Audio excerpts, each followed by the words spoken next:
नमस्कार दोस्तों। किताबें करती हैं बातें का इस सप्ताह का अंक लेकर मैं फिर से उपस्थित हूँ आज। और जैसा कि पिछले सप्ताह भी हमने 3 किताबों पर चर्चा की थी, किताबें करती हैं बातें में, तो इस सप्ताह भी हम 3 नई किताबों पर चर्चा करेंगे और उन किताबों के बहाने जानने की कोशिश करेंगे कि इन दिनों क्या लिखा जा रहा है, क्या पढ़ा जा रहा है और साहित्य में किस तरह का परिवर्तन आ रहा है। इस सप्ताह हम फिर 3 किताबों पर ही चर्चा करेंगे। आज एक किताब पर, कल एक किताब पर और परसों एक और किताब पर। इन तीनों किताबों पर चर्चा एक के बाद एक जब हम करेंगे तो ये तीनों किताबें अलग अलग प्रकार की किताबें हैं। 2 कहानी संग्रह हैं और एक जीवनी है जो इस सप्ताह जिन पर हमें चर्चा करनी है। मित्रों, आज जब ये चर्चा शुरू कर रहा हूँ या जब इस चर्चा के क्रम को प्रारंभ करने आपके सामने बैठा हूँ तो मन थोड़ा सा उदास है, थोड़ा सा एक सूनापन है मन में। और वो सूनापन है, पहले कल एक बड़े कलाकार इरफान खान का चला जाना और फिर उसके बाद आज एक और बड़े कलाकार ऋषि कपूर का चला जाना। एक ऐसा समय जबकि हम एक महामारी के ख़तरे के आहट को सुनकर अपने घरों में दुबके हुए हैं और हम अपने घरों में बैठकर उसकी आहट सुन रहे हैं और उसकी पदचाप सुन रहे हैं। ऐसे में इस तरह की जो घटनाएं हो जाती हैं ये हमें अंदर से और अशांत कर देती हैं। विशेषकर मैं अपनी कहूँ तो इरफान खान का मैं बहुत ज़बरदस्त प्रशंसक हूँ और रहूँगा। और वो भी उस समय से जब श्रीकांत, भारत खोज, चंद्रकांता, किरदार जैसे धारावाहिक जो कि 1985 से 1990-92 के बीच में आए एक के बाद एक, और उसी में फिर बाद में कहकशां नाम का एक धारावाहिक आया जो कि जलाल आगा साहब ने जिसे निर्देशित किया था और जिसमें इरफान खान जी ने मखदूम मोइनुद्दीन जी का किरदार निभाया था, जो हमारे समय के बहुत बड़े शायर हुए। इरफान खान कल चले गए और आज ऋषि कपूर चले गए। इन दोनों के जाने से एक बहुत सूनापन अंदर पसर गया है, एक सन्नाटा सा मन के अंदर बैठ गया है और ऐसा लगता है जैसे इस कठिन समय में इस तरह की घटनाओं का होना हमारे लिए थोड़ा सा और अंदर से बेचैनी कर देता है।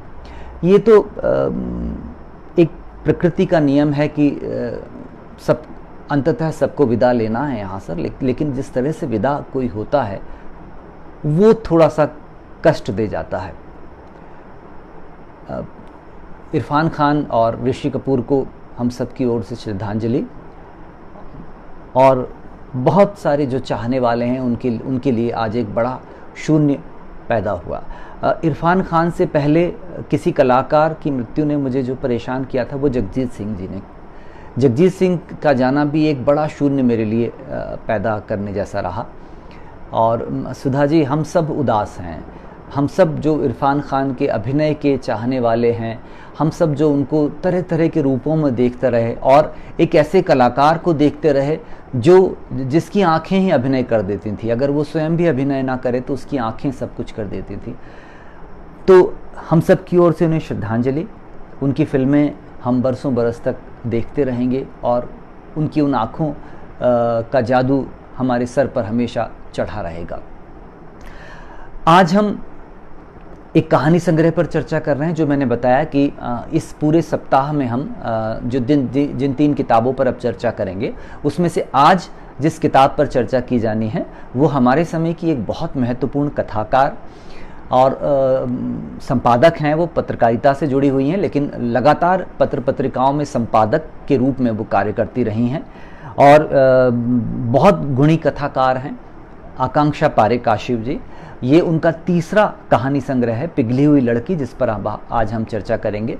कल हम एक और बहुत अच्छी पुस्तक पिछले दिनों आई है जो कि गली कासिम जान के नाम से ये किताब आई है, विनोद भारद्वाज जी की किताब है।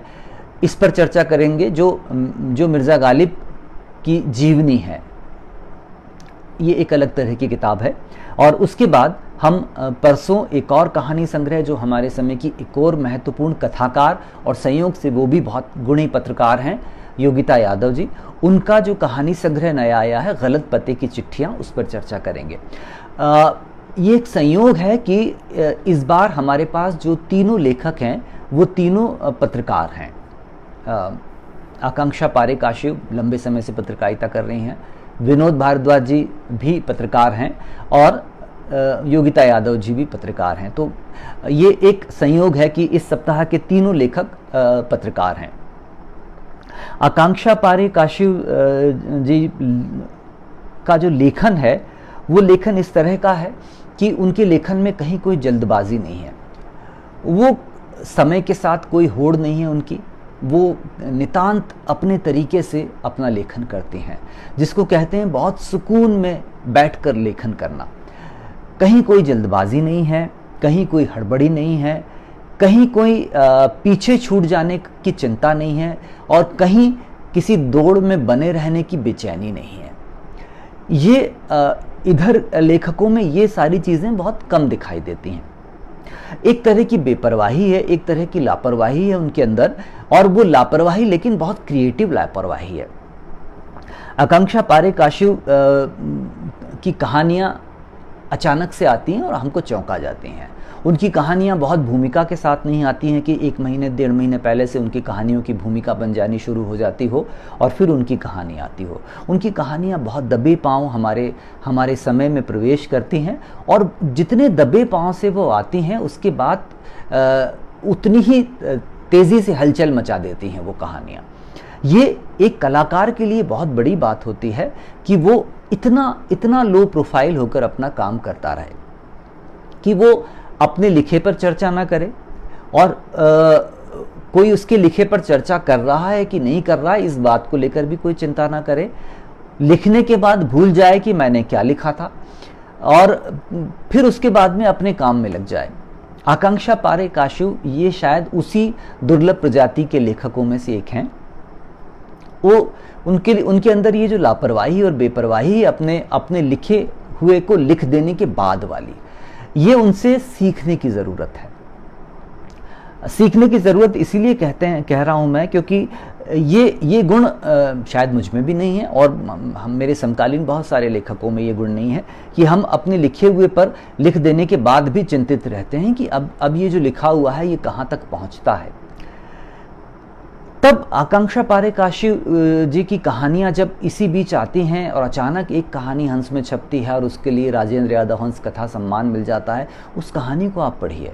अगर आपने वो कहानी उनकी नहीं पढ़ी है, कंप्यूटर और तकनीक और टेक्नोलॉजी पर वो एक अद्भुत कहानी है, कंट्रोल आल्टर डिलीट। और जब आप उस कहानी को पढ़ते हैं तो वो कहानी आपको, मुझे तो उस कहानी ने कम से कम 2 दिन तक बेचैन करके रखा था। और उस कहानी में जिस तरह से हत्या होती है, जिस तरह से खून होता है, उस खून का जो पूरा का पूरा सिलसिलेवार ब्यौरा है वो रोंगटे खड़े कर देने वाला ब्यौरा है। तब और उसके बाद जब आप आकांक्षा पारेख से ऐसे कहीं किसी कार्यक्रम में मिलते हैं तो आप विश्वास नहीं कर पाते हैं कि वो जो कहानी थी वो यही जो बेपरवाह सी 1-2 चोटियाँ टाइप की डालकर जो एक लड़की घूम रही है, इसी लेखिका की वो कहानियाँ हैं जो कि आपको पढ़ते समय बेचैन कर देती हैं। ये एक नई तरह की लेखन की तकनीक का उन्होंने अपने लिए ही ईजाद किया है। उनकी कहानियों में एक और बात जो बहुत मजबूत होती है कि वो ह्यूमर का प्रयोग बहुत अच्छे से करती हैं। विट और ह्यूमर उनकी कहानियों में जब होता है तो बहुत अच्छा होता है। और जब जो आज जिस कहानी संग्रह पर हम चर्चा कर रहे हैं, पिघली हुई लड़की, उस पर जब विश्व पुस्तक मेले के विमोचन के दौरान उस किताब पर जब चर्चा चल रही थी तो किसी एक दर्शक ने उनसे पूछा भी था कि आपकी कहानियों में ह्यूमर बहुत पाया जाता है।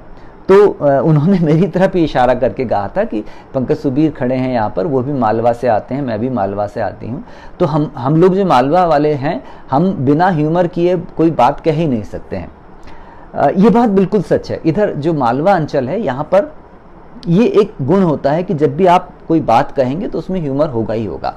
और ये कहीं ना कहीं हमारी कहानियों में, मेरी भी कई कहानियों में आता है, लेकिन आकांक्षा जी की कहानियों में ये बहुत भरपूर होता है। ये जो जिस कहानी संग्रह पर आज हम चर्चा कर रहे हैं, इसका नाम है पिघली हुई लड़की। बहुत खूबसूरत सा इसका कवर है और एक पिघलती हुई लड़की की तस्वीर इसमें बनाई गई है इसके शीर्षक को जस्टिफाई करने के लिए। और ये राजपाल एंड सन्स से प्रकाशित होकर आकांक्षा पारेख का ये कहानी संग्रह इसी वर्ष नई दिल्ली विश्व पुस्तक मेले में आया है। हाँ जी, अंजू शर्मा जी, आप ही ने ये सवाल किया था, मुझे याद आ रहा है। मेरी स्मृति में मैं याद करने की कोशिश कर रहा था कि किसने ये सवाल पूछा था। अंजू शर्मा जी ने ये सवाल पूछा था कि आपकी कहानियों में ह्यूमर बहुत होता है। महेंद्र भीष्म जी, आपका स्वागत है, नमस्ते आपको। ये राजपाल एंड सन्स से प्रकाशित होकर आई है। 175 रुपये मूल्य है इसका, बहुत अच्छा मूल्य है इसका, और 128 पेज की ये किताब है। इधर मैंने देखा है कि राजपाल एंड सन्स से प्रकाशित होने वाली पुस्तकों का कलेवर बहुत खूबसूरत तैयार हो रहा है। जो पिछले 3-4 सालों में उन्होंने किताब की कलेवर पर, उसकी बाहरी गुणवत्ता पर जो काम किया, उसके कारण उनकी किताबें बहुत खूबसूरत बनने लगी हैं। और ये भी हुआ है कि पिछले 4-5 सालों में इधर जो नई पीढ़ी के अधिकांश लेखक हैं वो सब राजपाल एंड सन्स से लगातार प्रकाशित हो रहे हैं। तो ये किताब भी बाहर से देखने में भी बहुत खूबसूरत है, कंटेंट तो बहुत बढ़िया है, बहुत खूबसूरत है इसका। लेकिन इस किताब को जब आप बाहर से देखते हैं तो इसका शीर्षक पिघली हुई लड़की, और उसको लेकर जो इसके ऊपर ग्राफिक्स दिया गया है वो पूरी तरह से उसको जस्टिफाई करता है। ये आकांक्षा पारेख जी का जो नया कहानी संग्रह है, इसके भी नई दिल्ली विश्व पुस्तक मेले पे जब विमोचन हुआ था तो इस किताब के विमोचन पर भी मैं वहाँ उपस्थित रहा था।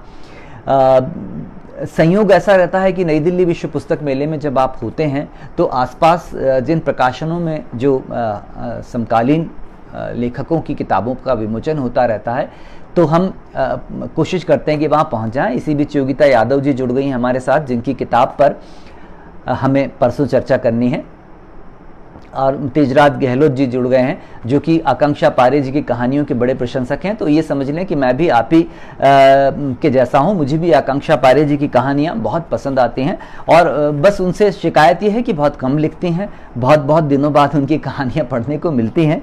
लेकिन बस वही बात है कि जब उनकी कहानी पढ़ने को मिलती है तो वो जो एक बहुत लंबे समय की तृष्णगी होती है वो दूर हो जाती है। हमारे समय के एक बड़े अच्छे उपन्यासकार नरेंद्र नागदेव जी, पीले रुमालों वाली रात, जिन्होंने बहुत क्लासिक उपन्यास लिखा है, वो भी हमारे साथ जुड़ गए, उनका भी स्वागत है। इस कहानी संग्रह में कुल मिलाकर 12 कहानियां हैं। कुछ इश्क था, कुछ हम थे, कुछ थी यायावरी, ये पहली कहानी है। नीम हकीम, ME एक्सप्रेस, 3 ठेकेदार की आत्मकथा, मणिकर्णिका, लेफ्ट ओवर, एक बात कहूं, सुरक्षा चक्र, हर शाख को हरियाली का हक है, तुम्हारे जवाब के इंतजार में, और पिघली हुई लड़की। ये कुल मिलाकर इसमें 12 कहानियां हैं। मंझोले आकार की कहानियां होती हैं आकांक्षा पारेख की। बहुत बड़ी बड़ी कहानियां नहीं होती कि 6-7 हज़ार 8 हज़ार शब्दों तक फैली हों, 5 हज़ार शब्दों तक फैली हों।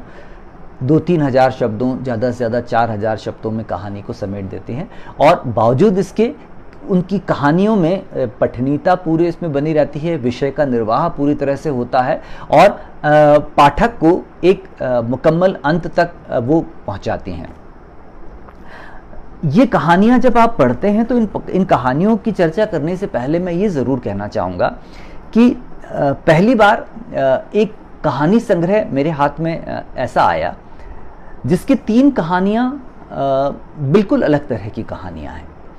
एक बात बार बार कही जाती है, शरद चंद्र के बारे में कहा जाता था कि वो स्त्री होकर स्त्रियों की कहानी लिखते थे। इस बीच में हिंदी लेखन में लेखिकाओं का बहुत बोलबाला हुआ है, और लेखिकाएं इस समय ज़्यादा संख्या में और बहुत अच्छा लिख रही हैं, और पुरुष लेखकों की तुलना में इधर बहुत ज़्यादा लेखन स्त्री लेखन हो रहा है।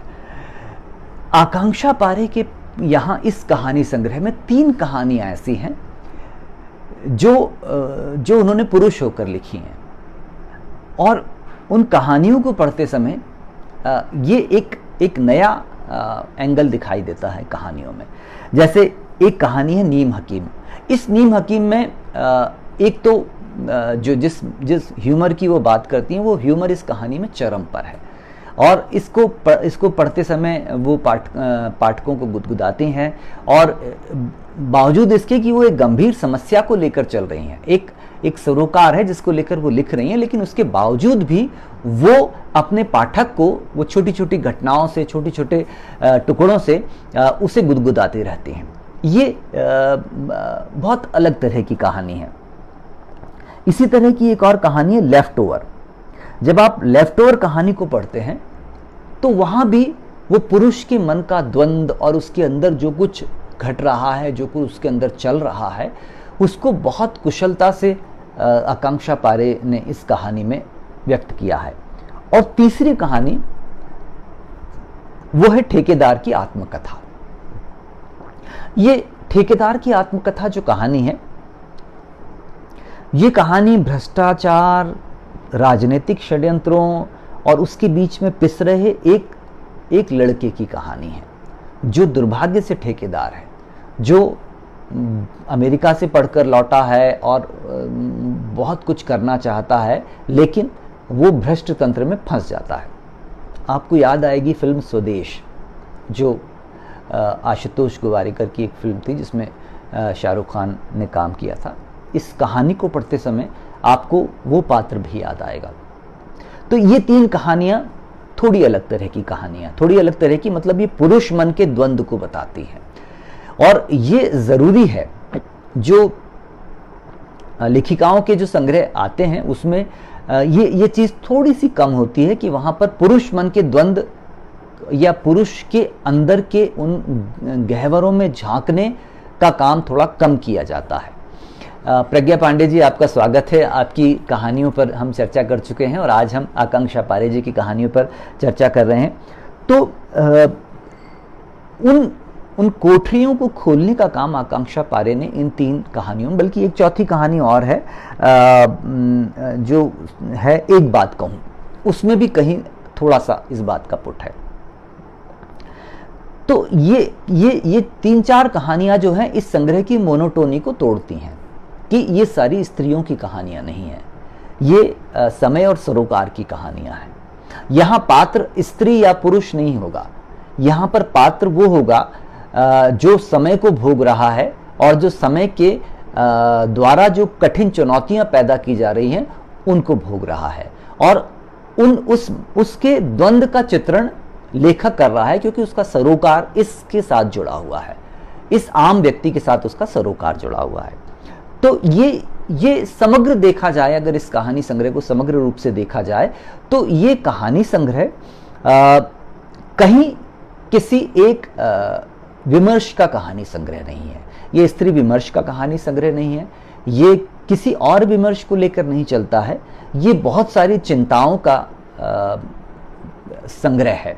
और जो प्रज्ञा जी कह रही हैं, प्रज्ञा पांडे जी कह रहे हैं कि आकांक्षा जी की कहानियों के पात्र बहुत ही आम होते हैं और इनकी लेखनी उन्हें खास बना देती है। ये बात बहुत बहुत महत्वपूर्ण है आकांक्षा जी के बारे में जो प्रज्ञा जी ने कही है। हम देखते हैं कि मुंशी प्रेमचंद ने पहली बार आम आदमी को खास बनाया। उससे पहले राजाओं की कहानियां होती थी, रजवाड़ों की कहानियां होती थी, और कहानियां होती थी उन लोगों की जो कि धनाढ्य हैं। तब ऐसे समय में मुंशी प्रेमचंद ने पहली बार आम लोगों को उठाया और उनको नायक बनाया। आकांक्षा पारे के यहाँ भी सारे नायक बहुत बहुत आम हैं, और पत्रकारिता और संपादन के इस दौर में जिस तरीके से आकांक्षा पारे उन पात्रों को उठाती हैं और उन पात्रों को जहां से उठाया गया है उस पूरे परिवेश को उठाती हैं और उस पूरे परिवेश को वैसा का वैसा ही अपनी कहानी में प्रस्तुत करती हैं। आप किसी पात्र को अकेले को उठाकर लाओगे तो वो पात्र एलियन पात्र लगेगा कहानी में, जब तक आप उसका पूरा परिवेश भी नहीं उठा के ला रहे हैं, जब तक आप उसका सब कुछ नहीं उठा के ला रहे हैं, उसकी पूरी दुनिया उठाकर लानी पड़ेगी आपको। आप किसी जिसे कहते हैं स्टैंड अप कॉमेडियन या मंच पर प्रस्तुति देने वाले कलाकार नहीं हो कि आप केवल ऑब्जर्वेशन करेंगे उस चरित्र का कि आप इस चरित्र को प्रस्तुत कर रहे हैं। आप कहानीकार हो, आप रचनाकार हो, आपको रचना है, आपको एक पूरी दुनिया रचनी है अपनी कहानी में। जब आपको एक पूरी दुनिया रचनी है आपकी कहानी में, तो आपको पात्र के साथ वो पूरी की पूरी दुनिया उठाकर लानी पड़ेगी। और जब तक आप उस दुनिया को नहीं लेकर आओगे, तब तक वो पात्र जो है, वो पात्र आपके उस पूरे परिवेश में एक एलियन सा पात्र लगेगा। तो जब आप आकांक्षा पारे की कहानियों को पढ़ते हैं तो आप देखते हैं कि आकांक्षा पारे उस पूरे के पूरे परिवेश को उठाकर अपनी कहानियों में ले आती हैं। जैसे आपने हनुमान की मूर्ति देखी है कि वो एक संजीवनी बूटी के लिए पूरे पर्वत को उठाकर ले आते हैं।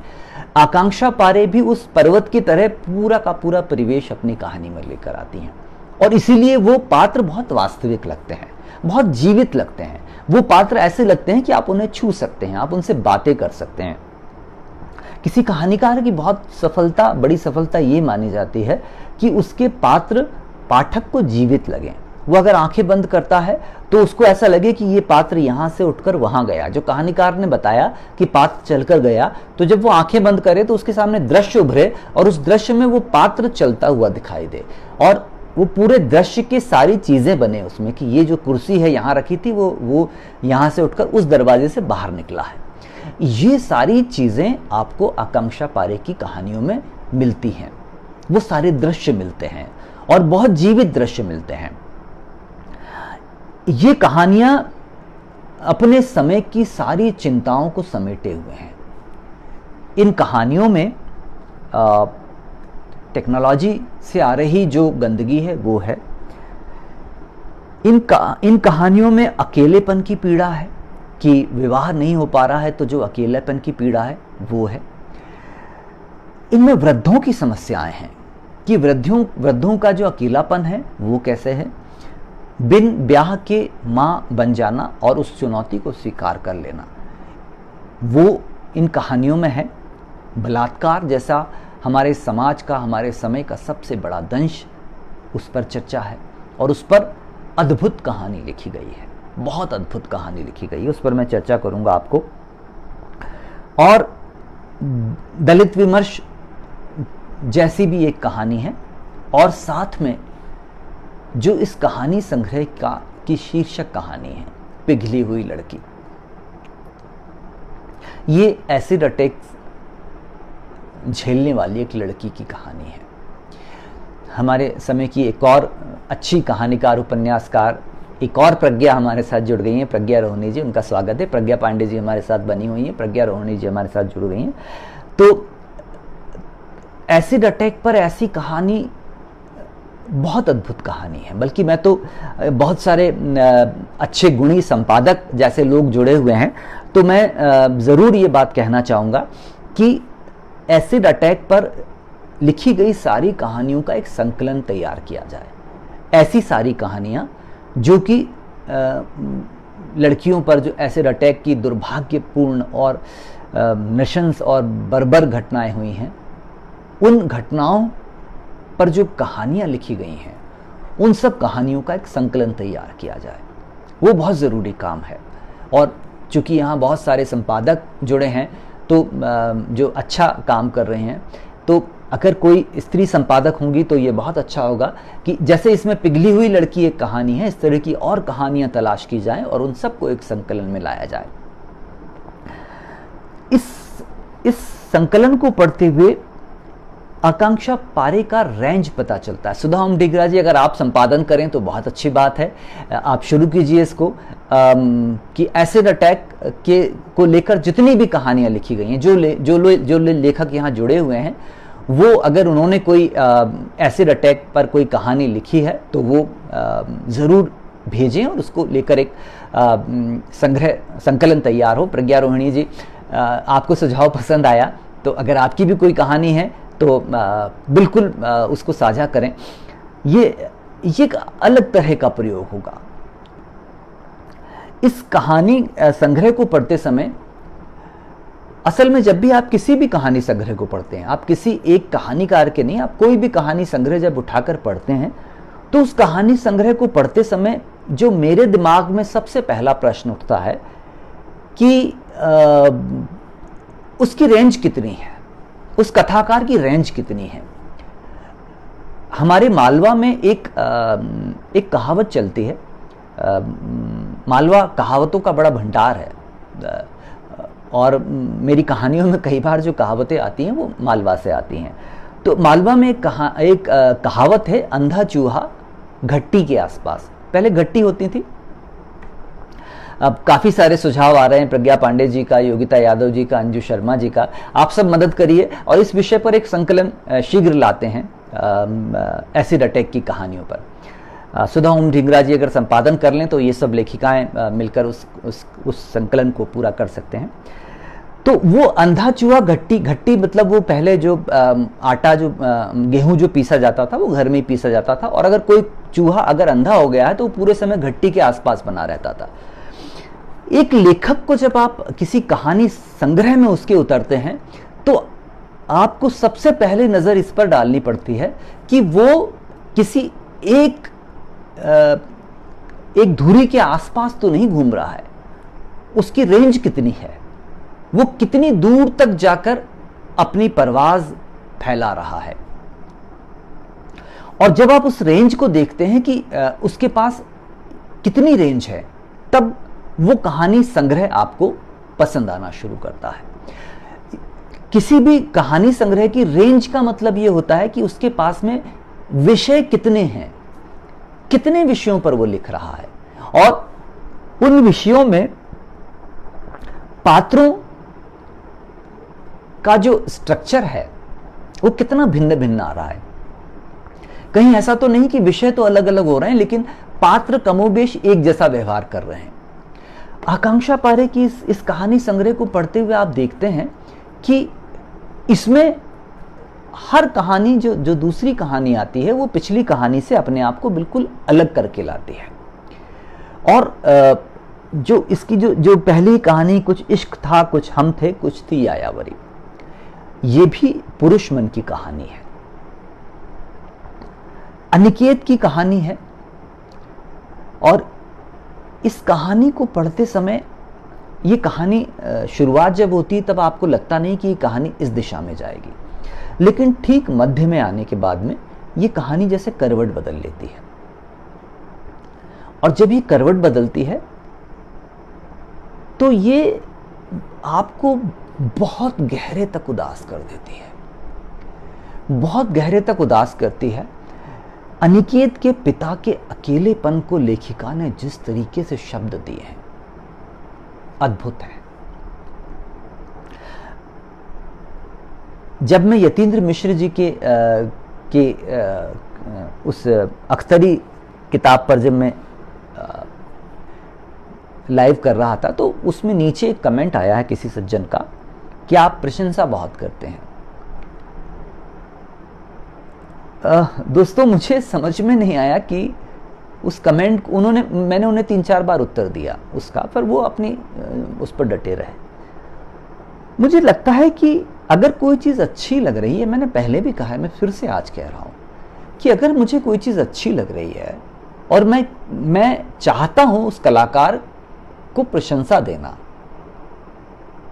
अगर कोई चीज़ मुझे अच्छी नहीं लगी और उसके बाद प्रशंसा कर रहा हूँ तो वो एक अलग बात है। लेकिन अगर कोई चीज़ अच्छी लग रही है मुझे और मैं उसे प्रशंसा कर रहा हूँ तो इसमें मुझे नहीं लगता कोई भी बुरी बात है। मैं वो जो निंदक नियरे राखिए वाली जो बात है, मैं उससे आंशिक रूप से हमेशा असहमत रहता हूँ। मुझे जाने क्यों वो बहुत ठीक नहीं लगता है। हम लोग जो बौद्धिक या बुद्धिजीवी लोग हैं, वो हमारे लिए कही गई बात नहीं है, वो एक सामान्य सोच वाले के लिए कि निंदक नियर राखिए जो आपको अपनी गलतियां दिखाता रहे। लेकिन एक लेखक और एक रचनाकार के लिए निंदक नियर राखिए जैसी चीज करना उसके आत्मविश्वास को कम करने वाली बात होगी। मैंने खुद ने इस चीज को भोगा है कि लगातार कोई व्यक्ति हर आने वाली कहानी के बारे में कुछ न कुछ नकारात्मक बोल दे, फिर दूसरी कहानी आपने दी फिर कुछ वो बोल दे, तो एक समय के बाद आपको अपने आप पर थोड़ा कॉन्फिडेंस कम होना शुरू हो जाता है कि क्या मैं सचमुच ही रचनाएं ठीक नहीं कर पा रहा हूं।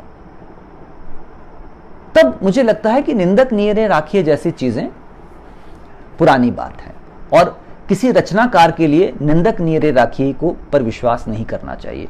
ये मेरा अपना सोच है, आलोचक इससे अपनी दृष्टि अलग रख सकते हैं, लेकिन मुझे लगता है कि निंदक नीरे राखिए एक पुरानी बात है।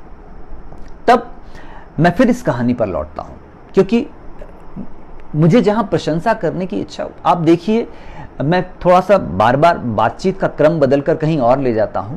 आप देखिए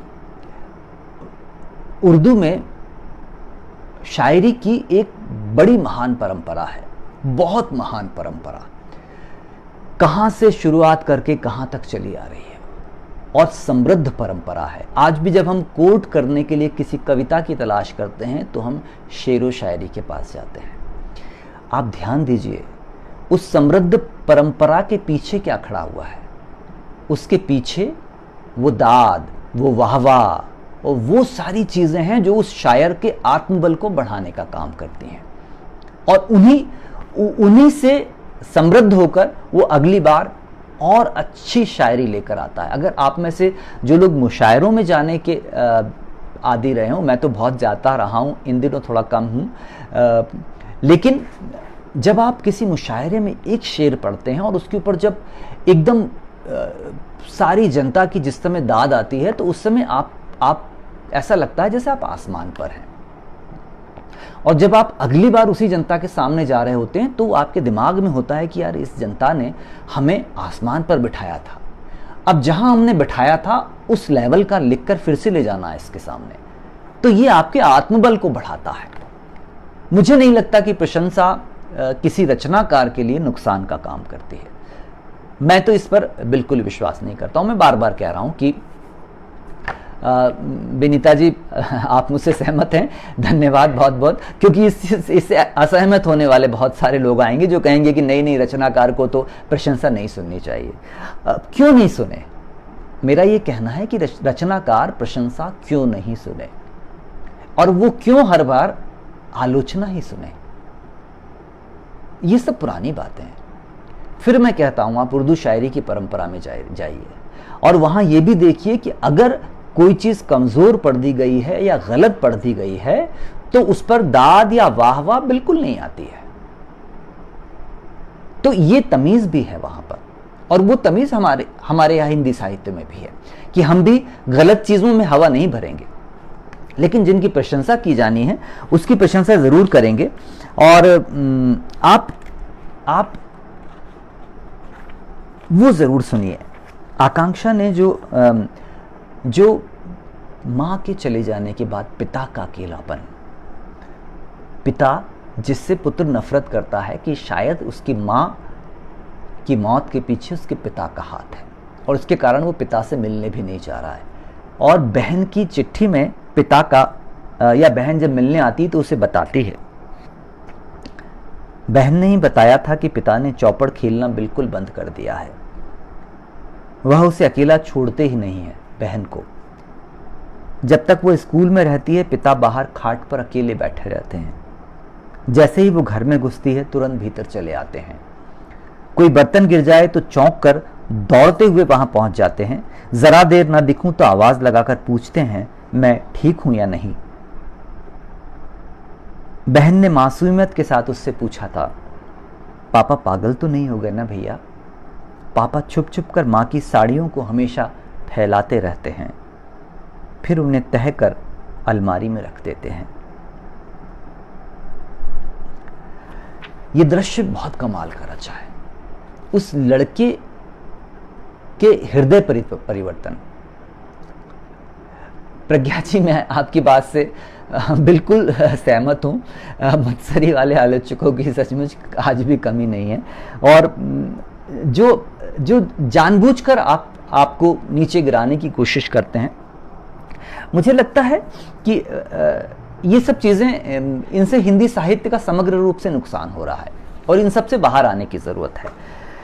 ये जो कहानी है, कुछ इश्क था, कुछ हम थे, कुछ थी आयावरी, केवल इस कहानी में एक चीज को लेकर मैं जरूर कहूंगा कि इसका शीर्षक थोड़ा सा और कुछ होना था। इसका शीर्षक इस कहानी के बारे में संकेत गलत देता है। लेकिन जब अनिकेत चिट्ठी लिखता है, पापा को मत बताना, सरप्राइज देंगे, सोच रहा हूं पापा को यहीं होशंगाबाद ले आऊं, अपने पास ही रखूंगा, यह शहर अच्छा है, मेरा मन भी लग गया है, पापा को भी अच्छा लगेगा। ये जो परिवर्तन है, इस परिवर्तन को कमाल से रचा है आकांक्षा ने, और शायद यही कमाल उनका है जिसके कारण लोग बार बार उनकी कहानियों की तरफ लौटते हैं, और मेरे जैसे उनके जो प्रशंसक पाठक हैं वो उनसे लड़ते हैं कि ऐसे क्या कि 6-6, 7-7 महीने में एक आध कहानी पढ़ने में आती है, तब एक आध संग्रह ये मिलता है उनका। दूसरा संग्रह जो नीम हकीम है, जो मैंने कहा कि यहां आकांक्षा पारे का ह्यूमर जो है पूरा देखने में आता है। सात्विक मिश्रा और राकेश कुमार मिश्रा, राकेश कुमार मिश्रा पिता हैं जो नीम हकीम हैं, और जो कुछ भी टोटके निरोग धाम वगैरह में से पढ़कर लोगों को देते रहते हैं, 10 में से एक आदमी ठीक हो जाता है, और इस तरह के टोटके के दम पर उन्होंने अभी तक अपनी जिंदगी बिताते आए हैं। गीता श्री जी आ गई हैं, स्वागत है आपका, देर से आई लेकिन आ गई हैं। हमने बहुत सारी चर्चा कर ली है इस बीच में। एक बात जो मैंने कही है कि मैं अच्छी चीज़ों की प्रशंसा करने में विश्वास करता हूं, और मैं निंदक नियरे राखिए पर विश्वास नहीं करता हूं। मेरी तो ये रहता है कि प्रशंसक नियरे राखिए, क्योंकि वही एक लेखक के कॉन्फिडेंस को, उसके आत्मबल को बढ़ाता है। हमें प्रशंसकों की ज़रूरत है, निंदकों को हम बहुत देख चुके हैं। अगर आप सहमत हो तो मुझे बताइएगा। तो इसमें सात्विक कुमार मिश्रा का जो चरित्र गढ़ा है वो अद्भुत चरित्र है, और राकेश कुमार मिश्रा का बाप बेटे का चरित्र है। दोनों कंपटीशन में एक दूसरे के सामने खड़े हो जाते हैं। जो बेटा सात्विक कुमार मिश्रा है वो सोशल मीडिया के द्वारा वही सारी चीजें करना शुरू कर देता है जो उसके पिताजी कर रहे होते हैं, नीम हकीम जो होते हैं, और वो पिता के सामने एक चुनौती के रूप में खड़ा हो जाता है। ये बहुत अच्छी कहानी है, और इसमें आकांक्षा पारे ने इसमें पूरे ह्यूमर का प्रयोग किया है। जिस मालवा के ह्यूमर की वो बार बार बात करती हैं, उसका उन्होंने पूरा रस दिया है अपने पाठकों को उस ह्यूमर का, और उन चरित्रों को बहुत कुशलता के साथ गढ़ा है। सात्विक कुमार मिश्रा कैसा होगा जो बेटा है, और राकेश कुमार मिश्रा कैसा होगा जो कि पिता है, और दोनों एक जगह आकर समान हो जाते हैं, और वो बहुत कुशलता के साथ पूरा का पूरा वो गठन किया गया है। और फिर इसके बाद एमी एक्सप्रेस, ये हिंदी में एक नई तरह की कहानी होगी। एमी एक्सप्रेस, इसको पढ़ते हुए मुझे लगता है कि आकांक्षा पारे चूंकि उपन्यास नहीं लिखती हैं, अभी तक नहीं उन्होंने उस बारे में सोचा है। मंजू शर्मा जी आपका स्वागत है। एमी एक्सप्रेस एक बड़े उपन्यास का विषय है। ये मैं जब इस कहानी को पढ़ रहा था तो मैं हैरत में पड़ गया इस बात को लेकर कि ऐसा भी होने लगा है, ये भी एक तरह का रोजगार हो गया है। हम सर्विस प्रोवाइडर्स वाले जोन में बहुत अलग अलग तरह की चीज़ें होती हैं। जब हम बड़े महानगरों में जाते हैं तो वहाँ पर अर्बन क्लैब जैसी सेवाएं शुरू हो गई हैं, जो कि आपके घर मालिश वाले को भेज देते हैं, एसी रिपेयर करने वाले को भेज देते हैं, बाथरूम साफ करने वाले को भेज देते हैं, सफाई करने वाले को भेज देते हैं। विदेशों में ये सारी चीज़ें पहले चलती रहती थी, हमारे यहाँ नहीं है। लेकिन जब आप एमी एक्सप्रेस को पढ़ते हैं तो उसको पढ़ते हुए आपको लगता है कि ये सारे काम भी शुरू हो गए हैं, कि आपको अगर पत्ते खेलना है, जुआ खेलना है, तो आप कॉल कीजिए, वो बंदा आ जाएगा जो आपके साथ बैठकर पत्ते खेलेगा, जुआ खेलेगा, चौपड़ खेलेगा आपके साथ। वो बंदा आ जाएगा और आपको फिल्म दिखाने ले जाएगा, पॉपकॉर्न खिलाएगा आपको, और फिर वापस घर लेकर आएगा। आपको कीर्तन में जाना है तो आप फ़ोन कर दीजिए, महिला आ जाएगी, वो आपको कीर्तन में ले जाएगी, वहाँ से घर छोड़ कर जाएगी। पत्ते खेलने के लिए आपको महिला को बुलाना है तो महिला आ जाएगी, वो आपके साथ पत्ते खेल कर जाएगी। ये कितने नए तरह का रोजगार है, और ये आकांक्षा पारे की दृष्टि कहाँ पहुंची है, और किस कुशलता से उस पात्र को गढ़ा है। और ये किन लोगों के पास सेवाएं देने आ रहे हैं, लोग जो वृद्ध हैं, जो घर में अकेले हैं, और वो कॉल करके बुलाते हैं, जैसे इसमें जो महिला है वो पत्ते खेलने वाली को बुलाती है। जब पत्ते खेलने वाली आती है तो वो कुछ सिक्के निकालती है कि चलिए आप भी सिक्के निकालिए, शुरू करते हैं। तो महिला कहती है कि नहीं, हम तो जुआ नहीं खेलेंगे, सादा पत्ता खेलेंगे। तब वो फिर पूरे किस्से सुनाती है कि किस तरह का ये। तो ये इस कहानी को पढ़ते समय मुझे लगता है जिस चीज़ को लेकर मैंने पहले ही कहा था, जो अंजू शर्मा जी भी मेरी बात से सहमत हो रहे हैं कि आकांक्षा पारे उन सारी जगहों पर पहुंच जाती हैं जहां पर एक सामान्य कहानीकार की दृष्टि जहां तक नहीं पहुंच पाती है। जैसे यही एक विषय है कि आप मेरे लिए बिल्कुल एकदम नई जानकारी है ये। वो जानकारी तो मेरे पास है कि मालिश वाले आ रहे हैं, बाथरूम साफ करने वाले, एसी रिपेयर करने वाले, प्लम्बर आ रहे हैं, इलेक्ट्रिशियन आ रहे हैं, वो सब चीजें, डॉक्टर हैं। लेकिन आपके मन बहलाव के लोग भी आने शुरू हो गए हैं, जिनको आप पेमेंट दीजिए और वो आपका मन बहला कर जाएंगे, विशेषकर उन वृद्धों के लिए जो घर में अकेले हैं। ये जो मैंने बार बार एक बात कह रहा हूं कि आकांक्षा पारे की जो रेंज है, गीताश्री जी बिल्कुल आपने मुझसे सहमति दर्ज की तो मेरा हौसला थोड़ा बढ़ा है। मैं इस बात को कई बार जगह जगह कहता हूं कि प्रशंसक हमारे आसपास होना चाहिए। एक रचनाकार अपने कॉन्फिडेंस, अपने आत्मबल के दम पर ही रचता है, क्रिएट करता है। आप लिख नहीं रहे हैं, आप क्रिएट कर रहे हैं, आप रच रहे हैं। जब आप रच रहे हैं तो आपके पास में क्रिएटर वाला आत्मबल और आत्मविश्वास होना चाहिए जो क्रिएटर का है। विनीता जी, सचमुच जो आप कह रहे हैं कि ये कहानी हमारे समय की उस पीड़ा को बताती है जिसमें वृद्ध जो हैं वो घरों में अकेले हो गए, अब कुछ नहीं है वहां पर उनके लिए। तब वो इस तरह के लोगों को बुलाते हैं और उनके साथ में बैठते हैं।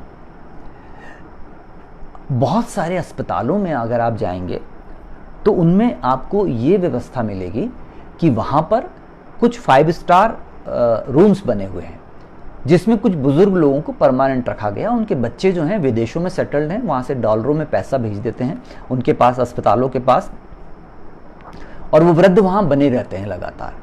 ये मैंने भोपाल के एक हॉस्पिटल में भी देखा जहां पर आखिरी मंजिल पर इस तरह के 5 स्टार रूम्स, वो वृद्ध बीमार नहीं है लेकिन वो हॉस्पिटल में ही रहते हैं लगातार। इस पर कहानी लिखी जा सकती है।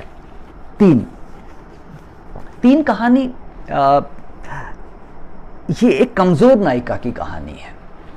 एक कमजोर नायिका, आप इस कहानी को इसलिए पढ़िए कि इस कहानी में जो नायिका है वो बहुत कमजोर है, पढ़ी लिखी है, नौकरी करती है, जॉब में है, सब कुछ। ये जो बार बार कहा जाता है ना कि शिक्षा परिवर्तित कर देती है, शिक्षा आपको बदल देती है, आपको लड़ने योग्य बना देती है। मुझे लगता है कि आप खुद अपने आप को जब तक युद्ध के लिए तैयार नहीं करेंगे तब तक कोई शिक्षा भी आपको नहीं बदल पाएगी। 3 कहानी पढ़िए। 3 कहानी में नायिका पढ़ी लिखी, शिक्षित, नौकरी कर रही है, उसके बावजूद कमजोर है। वो समय पड़ने पर अपनी सहेली का साथ नहीं देती है, अपनी बुआ का साथ नहीं देती है, किसी का साथ नहीं दे पाती। वो कमजोर, डर कर पीछे हट जाती है कि लोग क्या कहेंगे। उसकी मां अनपढ़, अशिक्षित है, उसके बावजूद वो उसकी अपनी ननद को या कथानायिका की बुआ को घर से भागने में मदद करती है, ऊपर से सामान फेंक कर दे देती है कि भाग जा तू इस घर से। इस कहानी का यही एंगल सबसे महत्वपूर्ण है, जहां पर लेखिका ने यह बताने की कोशिश की है कि तथाकथित रूप से बोल्ड हो जाना, उसमें शिक्षा या नौकरी पेशा होना और इन सब से कुछ नहीं होता है। मैं कई बार देखता हूं कि हमारी दादियां, नानियां शायद इतनी विचारों में इतनी बोल्ड थी जितनी शायद आज बहुत सारे लोग नहीं होंगे इतने बोल्ड। तो ये बहुत अलग तरह की कहानी। और आखिर में जब कथानायिका का ट्रांसफॉर्मेशन होता है अपनी माँ में, तब आप वहाँ उसकी खूबसूरती को देख सकते हैं कि वो किस खूबसूरती से ट्रांसफॉर्म होकर सामने आती है। ठेकेदार की आत्मकथा, जो मैंने कहा कि ये कहानी असल में पूरी तरह से एक पुरुष मन के द्वंद्व को उजागर करती हुई कहानी है।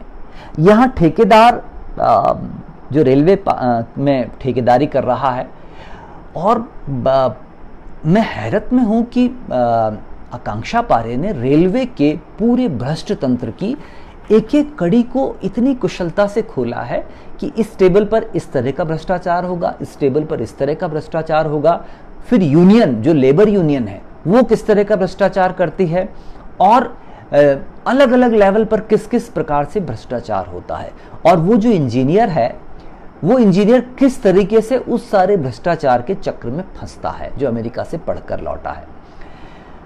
तब मुझे याद पड़ता है कि हम रेलवे में जाते हैं और जब हमें चादरें उड़ने को मिलती हैं वो गंदी होती हैं और तौलिए गंदे होते हैं, तो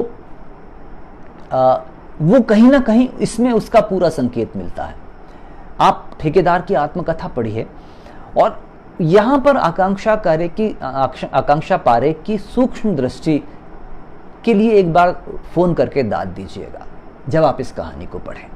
किस बारीकी से पूरे भ्रष्ट तंत्र के रेशे रेशे को उधेड़ते हुए और उसके अंदर के पूरे सच को आपके सामने लाते हैं। शुक्रिया राजीव जी, मैं कोशिश कर रहा हूं कि ये संग्रह की कहानियों को आप तक पहुंचा पाऊं। मणिकर्णिका एक और कहानी है।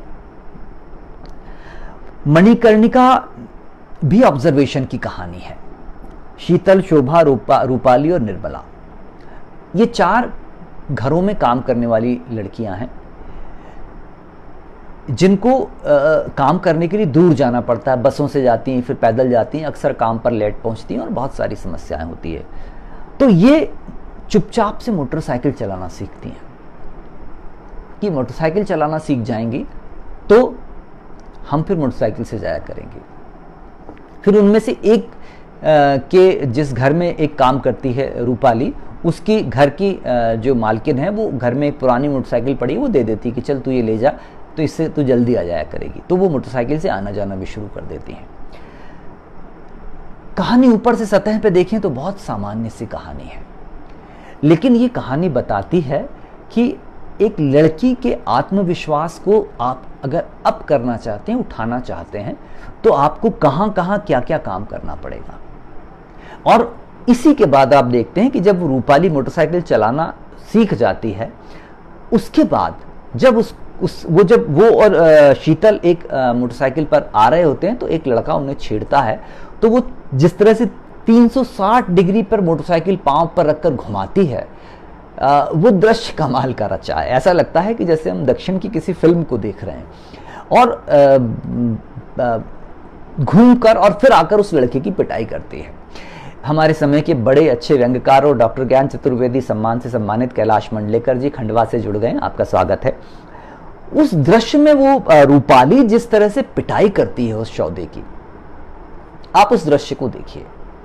उस दृश्य को केवल इसलिए देखिए कि ये उस लड़की के बदले हुए तेवरों की कहानी है कि केवल मोटरसाइकिल सीख जाने के बाद उसमें क्या ट्रांसफॉर्मेशन होता है, क्या परिवर्तन होता है। ये देखिए और समझिए कि लड़कियों का आत्मविश्वास किस्से कहानियों से सुनाकर नहीं बढ़ेगा, आपको उन्हें प्रैक्टिकल लाइफ में चीजों में उतारना पड़ेगा। ये कहानी उसकी कहानी है। लेफ्ट ओवर बहुत छोटे से एक विषय को उठा लिया आकांक्षा पारे ने, लेकिन उस पर उस बंदे के अंदर की पूरी घटनाओं को जैसे सामने ला दिया है। एक बेकरी है जहां पर पिछले दिनों का जो सामान बच गया है उसको लेफ्ट ओवर, मतलब ये पिछले दिन का बचा हुआ है इसलिए सस्ते में बिकेगा।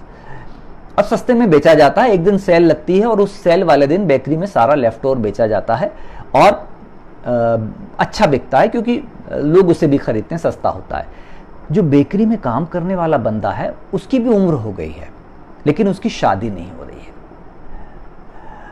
और जब एक ग्राहक खरीदने आती है और वो उससे पूछता है कि लेफ्ट ओवर दूं, तो वो कहती नहीं लेफ्ट ओवर कौन लेगा, हमें तो ताज़ा दीजिए, लेफ्ट ओवर पर कौन लेता है लेफ्ट ओवर को। तब उसके अंदर वो द्वंद्व होता है कि मैं 40-45 का हो गया हूं और मैं भी अब लेफ्ट ओवर हो चुका हूं। बहुत कुशलता से निर्जीव चीजों के साथ में पात्रों को जोड़ देना। आप किसी लेखक की कुशलता यहाँ भी परख सकते हैं कि वो कैसे एक निर्जीव चीज उठा रहा है, केक पेस्ट्री उठा रहा है और उसके साथ सजीव को कंबाइन कर रहा है और वहां से कहानी निकाल रहा है। ये किसी लेखक की बहुत बड़ी सफलता होती है मेरे हिसाब से। एक बात कहूं, जो मैंने कहा कि ये थोड़ा सा दलित विमर्श है, थोड़ा सा साहित्य जगत है, साहित्य की दुनिया है, और साहित्य की दुनिया में विशेषकर कविताओं की दुनिया है, जहाँ कविताएं होती हैं वहाँ पर प्रेम है, और उस प्रेम के बीच में बाद में ये पता चलता है कि वो कवित्री दलित कवित्री है। उसके बावजूद भी वो प्रेम बचा रहता है, और बल्कि वो लड़का उसके लिए लड़ता है, संघर्ष करता है। एक सामान्य सी कहानी है, लेकिन उसके अंदर जो परतें हैं, वो परतें जब आप उठाकर देखते हैं तो बहुत सारी चीज़ें उसमें आपको दिखाई देती हैं। फिर जो एक इस कहानी संग्रह की श्रेष्ठ कहानियाँ जो अगर आप ढूंढेंगे तो उसमें है सुरक्षा चक्र। मैं एक और विषय फिर देना चाहूँगा कि हालांकि ईश्वर करे कि ऐसा दिन आए जब इस तरह की कहानियाँ ना लिखना पड़े। ये बलात्कार की शिकार लड़कियों की कहानी है, सुरक्षा चक्र। मनीष जी, आपका स्वागत है। वंदना वाजपेयी जी जुड़ गई हैं, बड़ी कुशल कहानीकार समीक्षक हैं, आपका भी स्वागत है। सुरक्षा चक्र में उन लड़कियों की आत्माएं हैं जिनके साथ बलात्कार हुआ था और जिनकी हत्या भी कर दी गई थी, और वो बात कर रही हैं, आपस में चर्चा कर रही हैं। वो देख रही हैं कि वहाँ पृथ्वी पर कैंडल मार्च निकाले जा रहे हैं, सेमिनार हो रहे हैं बलात्कार को लेकर, उसके बावजूद भी बलात्कार चल रहे हैं। उस विषय को लेकर अगर कुछ बहुत अच्छी कहानियां छाटी जाएंगी तो सुरक्षा चक्र उसमें बिल्कुल रहेगी। और फिर आखिर में एक लड़की ऐसी आती है जो नए दौर की लड़की है, और उस नए दौर की लड़की ने सारे गैजेट्स पहने हुए हैं जो इन दिनों बलात्कार या छेड़छाड़ रोकने के लिए बनाए गए हैं, और वो सुरक्षा चक्र है उसके आसपास। तब वो आत्माएं उससे पूछती हैं कि तुम तो सुरक्षा चक्र से घिरी हुई थी, फिर क्या हुआ? और फिर जो जवाब देती है लड़की, उसके लिए कहानी पढ़िएगा। ये बहुत कुशलता से गढ़ी गई कहानी है, अलग अलग दृश्यों में बनाई गई कहानी है, लेकिन इस तरह के विषय पर लिखते समय कलम को कितना सधा हुआ होना चाहिए, उसके लिए इस कहानी को आप ज़रूर पढ़िएगा, सुरक्षा चक्र को। बहुत मेरे बड़े प्रिय कवि वसंत सकरगाय हमारे साथ जुड़े हुए हैं, मैं उनका स्वागत करता हूँ। हर शाख को हरियाली का हक है, जो मैंने कहा कि ये बिना शादी के माँ बनने वाली स्त्री, उसके स्वाभिमान, उसके कॉन्फिडेंस और उसकी सब चीज़ों के प्रति जो लापरवाही है, उसका बेलौसपन जो है, वो उस पात्र के गठन के लिए इस कहानी को पढ़ा जाना चाहिए। और कथा नायिका जो केवल उसे देख रही है और उससे क्या सीख रही है, शुतुरमुर्ग की तरह जो रेत में मुंह डाले बैठी है, और इसको देखकर वो उसका शुतुरमुर्ग का सिर बाहर आता है और वो चीज़ें देखने लग जाती है। इसलिए ये कहानी पढ़ना चाहिए। तुम्हारे जवाब के इंतज़ार में ये बहुत निश्चल सी कहानी है, सीधी सी कहानी है।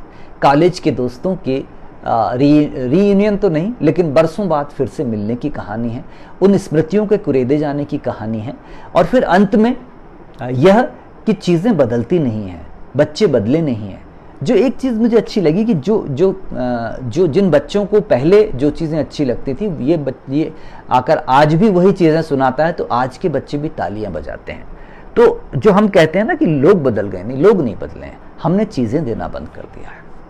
और फिर अंत में पिघली हुई लड़की, एसिड अटैक पर ऐसी कहानियां बहुत दुर्लभ कहानियां होंगी।